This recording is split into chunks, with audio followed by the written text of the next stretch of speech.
शहद चेक हो रहा है जी, असली है नकली। और ना चेक करो। असली जो शहद होना ना जी, ये दार पे देखने हैं, अच्छा ये दार बांध के तले जुल के बह जुले। अच्छा। ठीक है, अगर ये दार त्रुटे भी ना और ये दार उत्ते मिक्स भी ना हो, ठीक है, तो इसका मतलब है कि ये शायद असली है। एक इसना ये तरीका कार अच्छा, ये तार त्रुटनी नहीं पई हो, आखिर तो जुल के बह नहीं है पई। आखिर जो कि बह रही है गिलास के तले।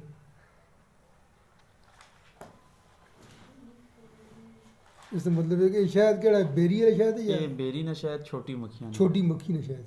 ये किस तरह किलो है? ये 5,500 रुपये देने हैं पे जी।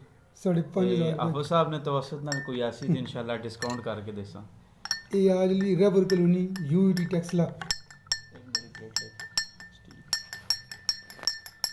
ये देखो।